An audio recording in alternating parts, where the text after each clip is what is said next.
everyone. My name is Dr. Hal Bradley. I would like to ask each and every one of you that if you enjoyed these shows, please hit like, share, and subscribe after you view the show. Thank you very much.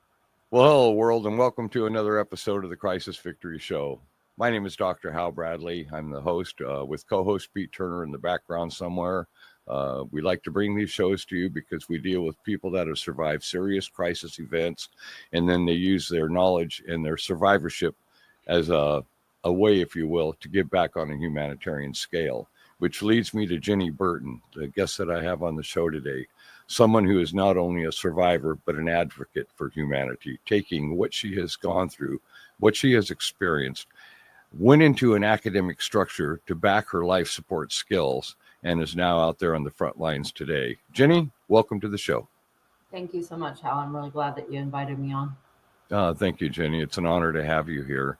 What I'd like to do, if we could, please, is give the audience a little bit of your background before we get into the work that you're doing today publicly. Again, I really appreciate you guys asking me on. Shout out to Richard Caruso, our friend that connected with us.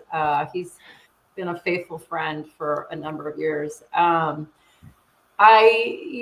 come from a family of addicts. I was a gifted child, tested as gifted and academically excelled. However, life was very different. I was born into a family of addicts and criminals, and started a relationship with the Department of Corrections at the age of 4 when my dad went to prison. I ended my career of personal self-destruction, which really kind of sums up the whole entire 30-year experience, facing a 4th prison sentence. And so change entered into my life at that point.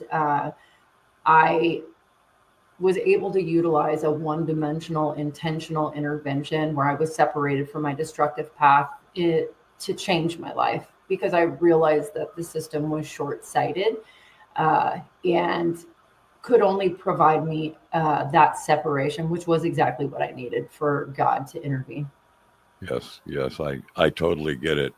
The unique part of our relationship with what we're bringing forth to humanity today is you were an addict. You went through the addictive years of life. You had a history of it from childhood. I was an international smuggler for the Sinaloa drug cartel, later became the largest cocaine trafficker in the history of the Pacific Northwest. So I created a lot of people that were going through exactly what you were going through. I'm sure I probably did a lot of the cocaine that you brought in, Hal, so I just want to say thank you. That was my first love. If I could effectively use cocaine and not have it destroy my life, I probably still would. So, and I'll tell you, I get the allure, my friend. I was moving a quarter to a third of a ton of cocaine a month through Seattle into Vancouver. I was moving quite a bit. Yeah, I'm sure I did a lot. So, yeah, that was in the 80s and 90s. I did some time in Folsom Prison in the 80s. I did some time in Leavenworth Federal Prison in the 90s. During my internment in federal prison, I entered into my seminarial studies, became a hospice counselor to dying federal prisoners, and actually took 24 men through the dying process. And that room where I'd be in the death rooms with these men was where I did my seminarial years, my studies and everything. So I wasn't in a classroom with a lot of other people seeking to serve Christ in that capacity. I was a federal prisoner in these death rooms, taking people through the dying process and being extremely humbled as I was completing my seminarial studies. My first graduation was in federal prison. I was ordained there. And then upon release, within the first couple of weeks of getting out, I was reordained in Seattle, Washington by Bishop Simi Lafall, and spent, well, even today, I'm still affiliated with the church 26 years later. So, once we make a serious decision in life and we decide the path that we're directed to go on, that's God given to us, because neither one of us had a path in those earlier years. Hell, we were just going through the motions of surviving day to day. And your world was a lot different than mine. I created addicts. You were one of the addicts that I was probably responsible for creating. And I'm very sorry about that. I don't know why you would be sorry. Because and let me just say this, first of all, nothing is by chance. Everything is always to the good. God utilizes everything, and all of the things that we experience are intended to help us serve other people. I actually try to correct people on a regular basis. I've had a lot of things happen specifically. I mean, over my entire life, like there have been a lot of things, rapes, kidnappings, beatings, all kinds of different things. And I've also perpetrated those kind of things on other people. But, and over the last 16 months, I've had quite an experience. My son died last year. My sister died in July in homelessness and addiction, et cetera, et cetera. I've been sleeping next to a relapsing husband. I mean, my life has been what it is, and God uses these things. Hal, so am I surprised that happened for you in a prison cell? Absolutely not. Am I surprised that, because things, when we are the tool that is necessary to create change, we have to first have everything stripped from us, because when we are in a place of desperation is when we cry out to God. And then the veil can be lifted. And when that veil is lifted, then we are porous and able to be taught. Otherwise, that seed falls on sand and places where it won't take root. So in order for God to use us, we have to have no other options, because we are caught in our flesh. And so please don't ever say you're sorry when somebody is experiencing challenge and adversity, because count it all joy, my brethren, when we face trials of any kind, because then we are in a place where even non-believers, who do they cry out to? God. Yes. They cry out to God. Well said. That is when our connection is made, because I was not raised in a religious household. Drugs, money, and crime were the gods of our life. And I'm going to tell you something, that they failed at every turn, but they were enough to, create the allure to convince us that, dealing with our internals, with the divine within, meant that we take all these externals and we try to pull them in, and those things are all ineffective no matter what it is that we do. And God needs for us to bring it all to him. So never say you're sorry, because don't be sorry when God is moving in somebody's life, and know that like everything is always to the good. I think that applies to a lot of people, and I like it applies to everybody. Hal, everyone. Yeah. Well, I've been a pastor now for 26 years, and I look back on my pastorship and just exactly what came into play. And you were dead right on one thing, and I'm going to agree with you on this, Ginny. Had I not gone through 15 years in the Sinaloa cartel and seen and done and been involved in unmentionable crimes and things that I was a part of, I don't think that I would have been molded into the man that God wanted me to be molded into, sister. I really don't. And I think that people like you and I that have life skills experiences coming out of those type of horrific backgrounds bring something to a table that the people that are currently going through those moments relate to. As I understand it, Jenny, you also work in a prison. You go in like once a week or something to communicate with people. Yeah, well, I do a bunch of different things. I work on policy across the country. First of all, I work in the service industry, and what we're doing right now in our country is we're killing people. We're monetizing life support, and we are perpetuating human suffering, and we've turned that into an industry. What I happen to know, and I know that you can agree with this, when we are separated from the destructive path, incarceration is the most effective tool for that. Criminal justice, because the things that we're doing, they are crimes against humanity, not just you and I, but the things that are system. I mean, we could get. I'm going to leave my tinfoil hat out of this, and I've been saying a lot of that everywhere I go lately. But when I walk into a prison, I'm contracted with prisons in Washington State. I've developed a curriculum, and it's all, people ask me all the time, how are you faith-based? I'm like, I'm not faith-based. My program isn't faith-based because I'm trying to talk to everybody, but it's based in faith, because what God said. I like that. It is. And it is. It's all undercover, man. It's all undercover, right? And so God said to me, because I go out on mountains, Hal. I climb mountains. I switched addictions. I do things that are really scary because I'm terrified of heights, mind you. But I go out for solitude, and I talk to God, and God talks to me. And God told me, if they are not cleared, they cannot hear me. And I truly believe, who knew that this was going to turn into a God podcast for me? I didn't know, but I was praying recently, and I asked God, because I believe that we're in prophesied times right now. Oh, yes, most definitely. Yeah, And this is Ezekiel, Daniel, and Revelations all wrapped into one big 100%. And Yeah, so it I've read is. the Bible repeatedly. I read it every single day. I pray, I meditate. My day starts out like that. I know his voice. And so Yes. because if we don't, then we are led astray. And that's what we're looking at right now. We're looking at a world that is upside down. And so I asked God, I said, if we are in prophesied times, then why are you asking me to do this? So I've dreamt my entire life. After my son hung himself in our backyard last year, I had a dream where there were thousands and thousands and thousands of souls that were saying, we need you, we need you. And so I spoke to somebody who said those are the people in the prisons. And I believe it's a little more vast than that, but I do believe that that was true because I was having a hard time. I'm like, is this the dead? Like, what does this mean? But then if I back up to 2012, when I was incarcerated the last time, I had a dream. There were hundreds of thousands of people dressed in wedding white. We were in Stadium High School in Tacoma. I was the only one that wasn't in wedding white. I was wearing a blue dress with black polka dots, and I was on a platform. And I was watching all of these people. They were beautiful. Their hair and their makeup were done. They were dressed in these lovely clothes. And everybody was following everybody else down the stairs, ascending into darkness. And God told me, do not follow the people.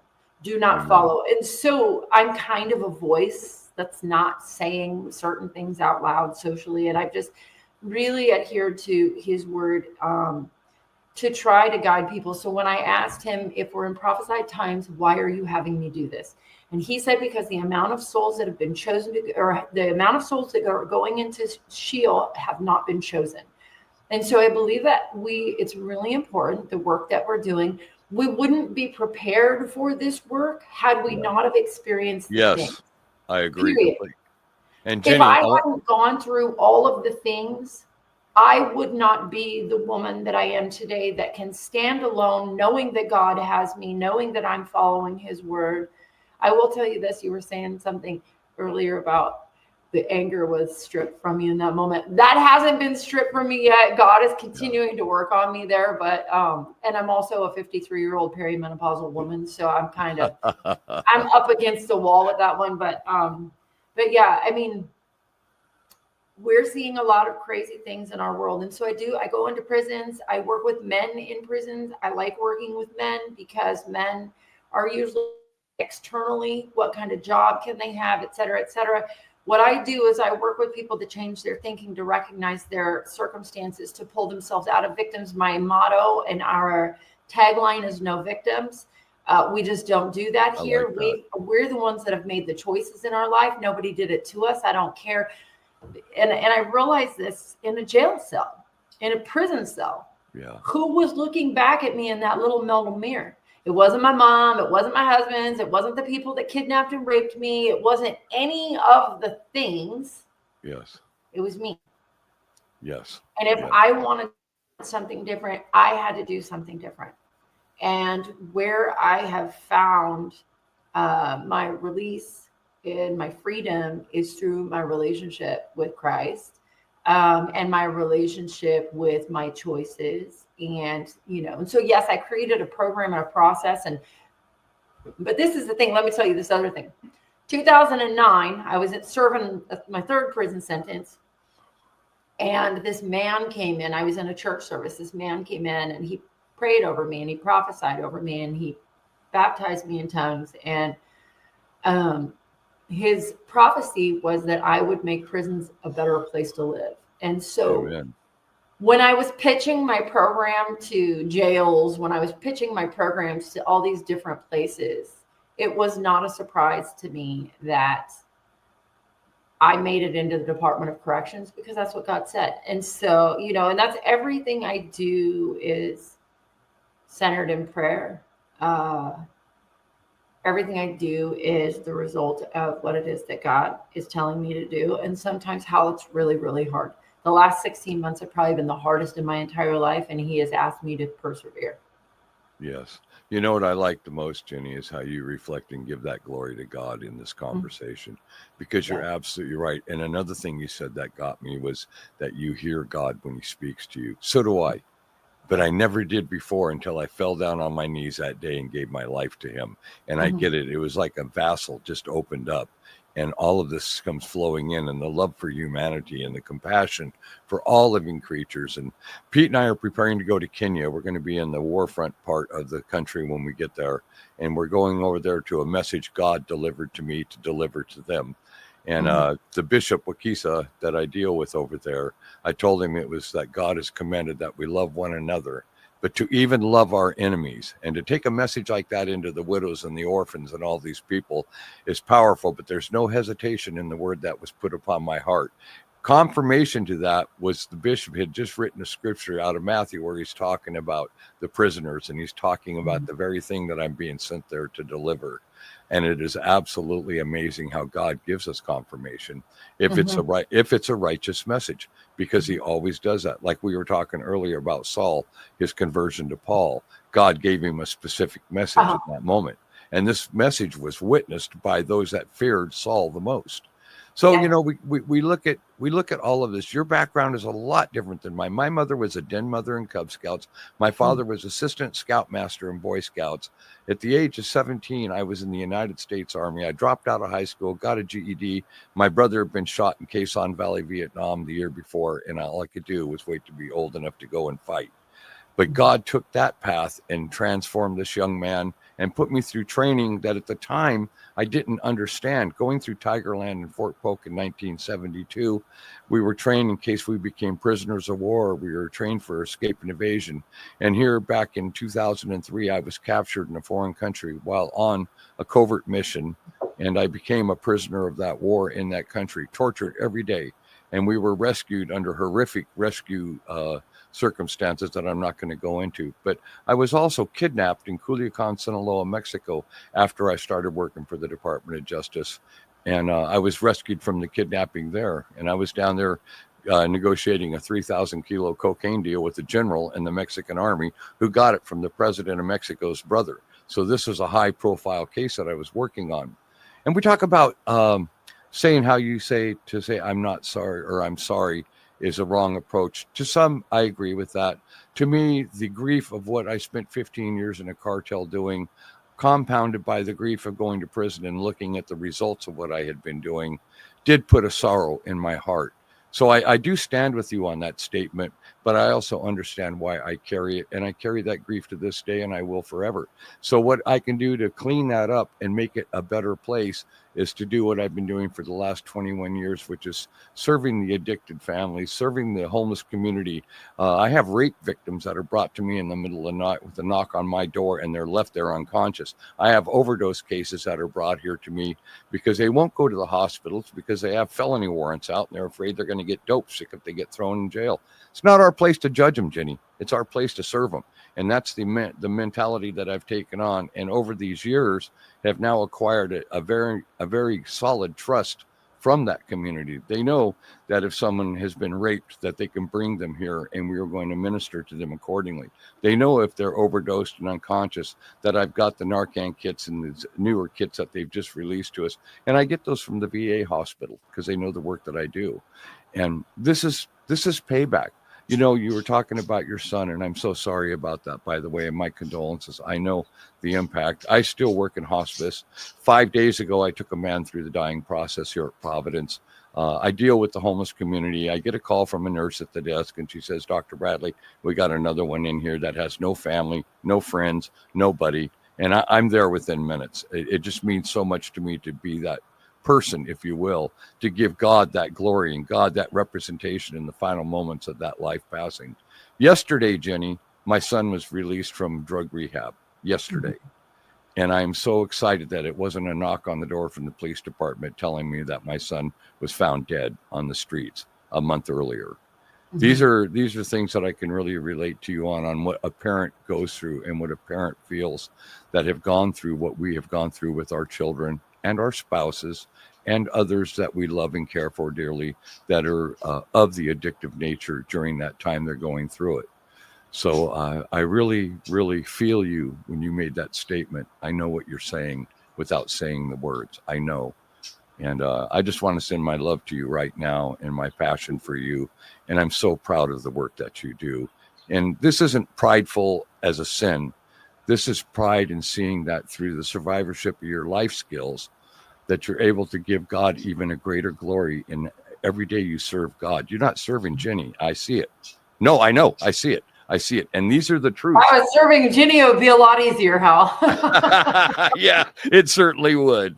But you know It'd be what? a lot easier. Also, I'd like to talk about your graduation. I had a picture sent to me by Richard where you were in cap and gown. Can you share that with the audience, please? Well, first I want to say something to you. God asked me to tell you something. So Amen. I want you to consider that when you focus on your grief, the energy that you put into that, how much better could it be used to recognize that you are supposed to understand the depths of your choices in order for you to be able to serve at a higher capacity?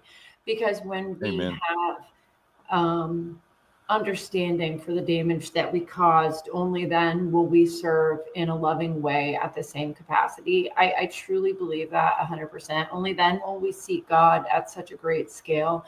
And so when we feel grief and we reflect back on things that we've done, unless we are continuing to do those same kind of acts, it really is vanity, and it takes away from understanding and also forcefully moving forward to serve at a higher capacity. I like that. No, I like that. I just want to say that.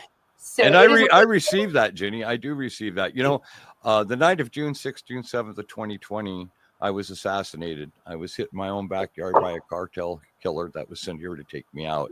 And I remember as he was doing the knife strikes into my head and I was losing consciousness, I was within moments of death. And I remember that beautiful feeling I had as I was receiving and accepting my dying process. And I was enshrouded with an agape love that no words can ever describe. And then I woke up a day and a half later, came out of a medically induced coma. And the very first thing that came into my heart was a love and passion for the very man sent to kill me. And these are confirmations of what true agape love is. I hold nobody on this planet as an enemy. I hold all of them as creations and children of God. And I do, Ginny, love every human being. So in that I love the bugs, Hal. When you were talking about loving every living creature, absolutely, it's the same. I don't either. I would help those who have harmed me. I understand because I understand what God's doing and how God is moving, and 100%. So we're the same. I knew you'd pick up on that when I shared that. Yeah. I'm laying there moments away from death. I thought I was dying. It was a miracle. I woke up a day and a half later in a hospital bed and I was still alive. And I remember I'm a PTSD patient with VA from when I was captured and tortured years ago. And this came into play in the conversation with my counselor. And it was to her also a confirmation of that I do stand in Christ, with Christ, and I do stand firmly in my faith and belief, because we are all creations and children of God. And when you're talking about the prophetic days that we're in right now, when I saw that peace treaty signed over there in Israel, and I looked at the background of those that were there, and I thought, is this truly the first day of the 7-year period of tribulation? Are we now in this tribulation? And it tells us that in tribulation, when it starts, that the peace will be very short-lived. And what was it? 72 hours later, they were bombing the hell out of the Palestinians again over there, blaming it on the Hamas. So all of these things have tendencies to do confirmation if you know what to look for, if you know what to recite for, and if you know what to believe in. And you and I, sister, we know without question that we are in the very ticking moments of the very end of days. It is evidenced in all things, where anger and hatred and division is so extreme right now in what I call the new America. What we're seeing manifesting every single day is of such a cruel nature and such of an inhuman way of handling the circumstances that excite and encourage other people, that become even more hateful and more negative. I mean, I've had death threats. I've had threats all the time because I sit there and I stand for other ways and other things that some people may not agree with. And I try to reach to these people, and I have actually seen some of them converted where they literally hated me, and then later down the road came back and had a friendship relationship with me, because Christ told us to overcome evil with good. End of story. That's what he said. And that's what we need to convey. We need to practice. If we are truly born again, it doesn't become an obstacle. It becomes a fact of life, whatever life we have left. So, returning this back to you, I wanted to reflect on that very, very moment, because when you made mention about the end of days, boy, we feel it. I mean, the whole embodiment of Christ feels it. We know it's coming, and we are not to fear this. We are to embrace this, because he says, for so persecuted they the prophets which came before you and me. And they did, and they suffered persecution, and we're grateful for the torturing that they were going through in those moments. How iconic that is, that we are blessed, if you will, to be at this time and in these days, because that's what I feel in my heart. That's exactly, I feel blessed to be able to be here and to be observant of it and to be a part of it. And you know, you're reaching souls and you're doing God's work. And I love how you say it's non-religious when you go to the prisons. That's an excellent approach, because you and I have both been prisoners. We know the mentality of so many people that are in there. They're struggling with their angers and their hatreds and cut off from their families and a multitude of things that tend to distract and take us away from the beauty and the love of Christ. But then it just takes a person such as yourself that is representative of a non-religious approach, but you're sitting there being the example. Is that not what Christ said to be? He said, be the example. Mm-hmm. Yeah. And I love you for it. I do, Jenny. It's amazing. Thank you. Well, guys, we're going to be wrapping up here in a couple minutes as we get ready to because Pete's got another show to do. Jenny, someday down the road, I would really like to welcome you back on the show again as you progress in your service to God, as I progress and grow in mine. And I think that we need to share the commonalities, because I think people need to see it and hear it during these very scary times that we're all going through right now. And insofar as working with the prisoners in your Matthew 24, for I was a prisoner and you visited me, and you're doing the commandment of Christ. And I just want to fortify you with my love for you, my strength for you, and my commitment and dedication to that which you share, because it's not an easy journey, but it isn't about you and me. It's about the servitude that we do for something far greater than us, that we know and that we love and that we recognize. So I'd like to have you close out our show today. If you have any closing words for the audience, this is the time to do it. For those who are watching, you know, I was not raised religious, but I do have a relationship today that has set me free from things that most people think are impossible. We're in a time where everybody recognizes that the world has been turned upside down. It is imperative that we pay attention to that we listen to the voice that's inside, and that we gravitate toward other people that are living in a way that makes sense. When we inundate our lives with drugs, alcohol, food, and things, we're separating ourselves from the spirit. Follow your spirit. Learn to hear what it is that is being spoken to you in a still small voice. That's really the best advice that I can give in a short period of time. But if you're interested in following any of my stuff, you can find me on Facebook, Instagram, and LinkedIn at Ginny, Ginny Burton. Thank you so much for having me. Okay, folks. Well, that wraps up another episode today. And I'd like to take this moment to thank each and every one of you for taking your time to catch our show. Now, if you like these shows, I would ask that you would please hit like, share, and subscribe. It's so important to us that we get these messages out, and we understand that these are graphic, almost toxic interviews. But, you know, this is the kind of impact that we feel is needed in order to make sure that people understand the significance of the problems that we are confronted within our own country and around the globe.